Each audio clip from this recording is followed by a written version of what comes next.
ሰላም ጤና ይስጥልን ውድ የረመጥ ሚዲያ ተከታታዮች እንደምን አላችሁ? ይህ ረመጥ ሚዲያ ነው። የተለያዩ መረጃዎችን ይዘንላችሁ ቀርበናል።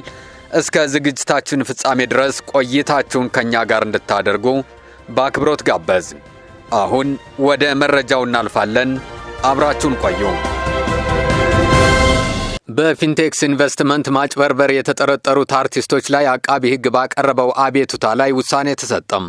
በፊንቴክስ ኢንቨስትመንት ሽፋን በተፈጸመ መጠነ ሰፊ የማጭበርበር ወንጀል ተጠርጥረው ክስ የተመሰረተባቸው ታዋቂ አርቲስቶች የፌዴራል ከፍተኛ ፍርድ ቤት ልደታ ምድብ ችሎት ሐምሌ 29 ቀን 2018 ዓ.ም በዋለው ችሎት ብይን ለመስጠት ለጥቅምት 2 ቀን 2019 ዓ.ም ተለዋጭ ቀጠሮ መስጠቱ ይታወሳል።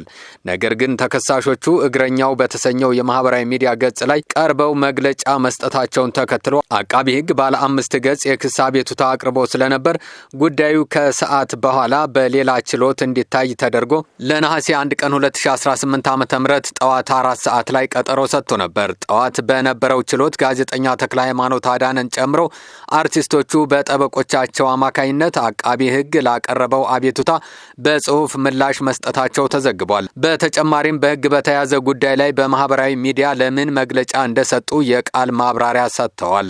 ተከሳሾቹ በሰጡት ምላሽ እኛ የኪነ ጥበብ ሰዎች ነን፣ ነገር ግን በመልካም ስማችን ላይ በማህበራዊ ሚዲያ ዘመቻ ስለተከፈተብንና ስማችን በመጥፋቱ ስራችን ስለተበላሸ ነው ምላሽ ለመስጠት የተገደድነው ብለዋል። ለምሳሌ በዚህ ምክንያት 5 የስራ ውሎች ተቋርጠውብኛል። እኔና ጓደኛዬ የምንሰራው የቴሌቪዥን ፕሮግራምም እንዲቋረጥ ተደርጓል ሲል አርቲስት ይገረም ደጀኔ ለችሎቱ አብራርቷል። በነበረው መግለጫ የፍርድ ቤቱን የህግ ሂደት እንዳያስተጓጉሉ ጥንቃቄ ማድረጋቸውንም ተናግረዋል። አርቲስቶቹን በማህበራዊ ሚዲያ አናግሮ መግለጫውን ያስተላለፈው ጋዜጠኛ ተክለ ሃይማኖት አዳነ በበኩሉ እኔ ይህን ፕሮግራም ሳቀርብ የመጀመሪያ አይደለም። አርቲስቶቹ በህግ ከመያዛቸው አስቀድሞ አርቲስት ሰራዊት ፍቅሬን በፊንቴክስ ዙሪያ ተገልጋዮች ስለሚያነሱት ቅሬታ ጠይቄ ሰርቻለሁ። ከዚህ በኋላም አርቲስቶቹን ጥፋተኛ አድርገው በተለያዩ ማህበራዊ ሚዲያዎች የሚዘግቡትን መረጃዎች መነሻ አድርጌ ጠየኳቸው ሰዎች አሉ።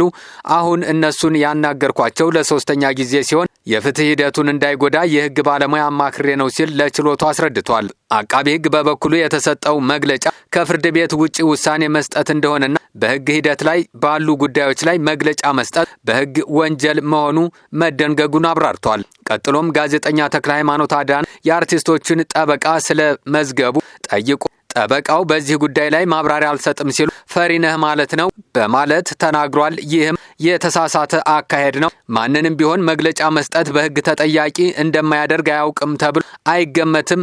የመጣው ይምጣ በሚል ስሜት የተሰጠ መግለጫ እንደሆነ ስለምናምን ፍርድ ቤቱ በአቤቱታው ላይ የተጠቀሱትን መርምሮ ተገቢውን ውሳኔ እንዲሰጥልን ሲል ጠይቋል። አቃቢ ሕግ ለችሎቱ ባቀረበው አቤቱታ የተከሳሾች የዋስትና መብት ተነስቶ ጉዳያቸውን በማረሚያ ቤት ሆነው እንዲከታተሉ የወንጀል ድርጊቱን ሆን ብለው የፈጸሙት በመሆኑ ጋዜጠኛ ተክለ ሃይማኖትን ጨምሮ ድርጊቱን ለምን እንደፈጸሙ ተጠይቀው በወንጀል ሕግ አንቀጽ 457 መሰረት እንዲጠየቁም ፍርድ ቤቱ ቀጥታ የማይጠይቃቸው ከሆነ አቃቢ ሕግ በቁጥጥር ስር ውለው ክስ እንዲመሰርትባቸው እንዲደረግ በተላለፈው ቪዲዮ ላይ ይቅርታ ተጠይቆ ከማህበራዊ ሚዲያ እንዲወርድ ትዕዛዝ እንዲሰጥ የሚሉ ጥያቄዎች ይገኙበታል። ግራ ቀኙን ያደመጠው ችሎቱ የቀረቡትን አቤቱታዎች መርምሮ ብይን ለመስጠት ነሐሴ 1 ቀን 2018 ዓ.ም 9 ሰዓት ላይ ቀጠሮ ሰጥቶ ነበር። በመሆኑም በፍርድ ቤት በተያዘ ጉዳይ ላይ መግለጫ መስጠትና ማብራሪያ ማቅረብ ጥፋት መሆኑን አብራርቷል። በማህበራዊ ሚዲያ ለሚጠፋ ስም መልስ ለመስጠትም ቢሆን እንኳን ድርጊቱን ፈጽሟል የሚሉትን አካል በህግ መጠየቅ ሲገባ መግለጫ መስጠቱ ተገቢ እንዳልሆነ ጠቁሟል።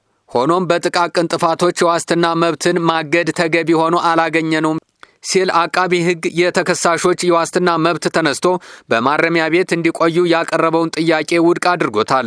በተጨማሪም አርቲስቶቹና ጋዜጠኛ ተክለ ሃይማኖት ድርጊቱን ሆን ብለው የፈጸሙት በመሆኑ በወንጀል ሕግ አንቀጽ 457 መሰረት እንዲቀጡም ወይም በቁጥጥር ስር ውለው ክስ እንዲመሰረትባቸው አቃቢ ሕግ ያቀረበውን አቤቱታ ፍርድ ቤቱ አልተቀበለውም።